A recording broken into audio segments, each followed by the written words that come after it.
Olá, eu sou o Nelson e você está na Pastoral da Semana da Primeira Igreja Batista em Indaiatuba. Quem és tu, Senhor?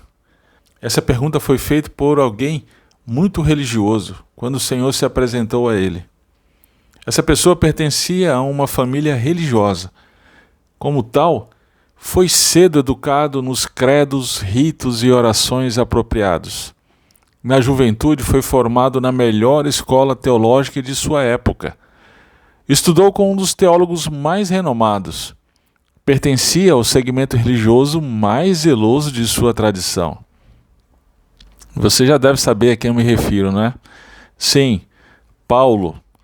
No Novo Testamento, por diversas vezes, ele se referiu à sua história. Veja algumas dessas ocasiões. Em Atos 22:3, quando Paulo estava preso em Jerusalém, ele disse: "Sou judeu, nascido em Tarso da Cilícia, mas criado nessa cidade. Fui instruído de acordo com o rigor da lei de nossos pais, aos pés de Gamaliel, sendo zeloso para com Deus, assim como sois todos vós nos dias de hoje." E também em Filipenses e Gálatas, Paulo diz o seguinte, olha lá, Filipenses 3, 5 e 6.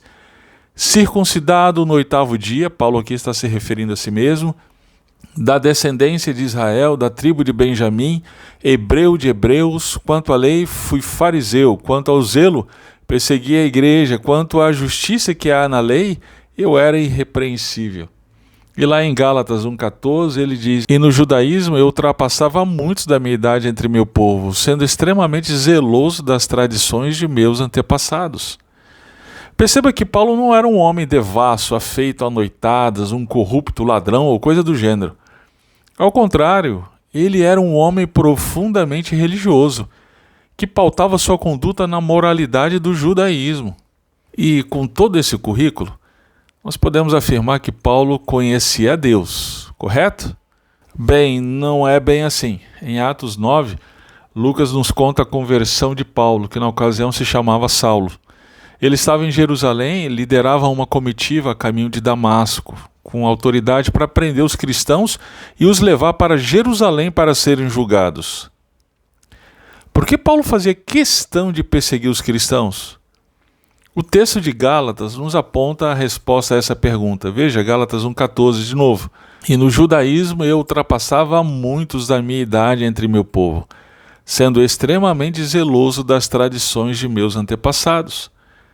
Extremamente zeloso das tradições de meus antepassados. Ele realmente acreditava que ser fiel, zeloso às tradições, faria com que ele fosse aceito por Deus. Por outro lado, os cristãos ensinavam que o esforço por cumprir as tradições não salva, não traz a bênção de Deus. Somente a fé em Jesus, o Cristo, pode salvar o homem, e isso sem as obras da lei. No caminho para Damasco, Jesus ressurreto foi ao encontro de Paulo. Sabe o que me chama a atenção? A pergunta que Paulo fez a Jesus: "Quem és tu, Senhor?" Veja, aqui ele usa a palavra grega Kyrios, que era usada para se referir a Deus. É essa mesma palavra que anos depois de sua conversão, ao escrever para os Filipenses, Paulo utiliza. Veja só, Filipenses 2, 9 a 11. "Por isso Deus também o exaltou com soberania", ou seja, Jesus. "Ele deu o nome que está acima de qualquer outro nome, para que ao nome de Jesus se dobre todo o joelho dos que estão nos céus, na terra e debaixo da terra, e toda língua confesse que Jesus Cristo é o Senhor, para a glória de Deus Pai." É curioso, você não acha? Aquele que era tão zeloso em sua religião, fazia tudo para agradar a Deus e até mesmo perseguir os cristãos em nome de Deus, porém, na verdade, não conhecia Deus. Será que isso acontece com outras pessoas além de Paulo? Claro. Existem muitos religiosos, muitos que realmente acreditam que Deus irá recompensá-los se forem fiéis às suas tradições. Estes fazem orações regularmente, vão à igreja religiosamente, cumprem promessas, dão dízimo, ajudam os pobres, não se entregam à devassidão, têm uma vida longe de bebedeiras e noitadas. Entretanto, ainda assim se juntam a Paulo em sua pergunta: "Quem és tu, Senhor?" Sim, nós podemos fazer muitas coisas em nome de Deus, para Deus, e ainda assim achar que Ele realmente se agrada com o que fazemos em nome dEle e para Ele, mas sem realmente conhecê-lo. Isso porque estamos cegos para Deus, e nada pode nos tirar dessa condição, nem mesmo o nosso esforço religioso. Ao contrário, tal qual a vida devassa, o esforço religioso é uma ofensa contra Deus. Isso porque também é uma forma de rejeição à provisão de salvação que Deus dá. Essa provisão dada por Deus é seu Filho, Jesus Cristo.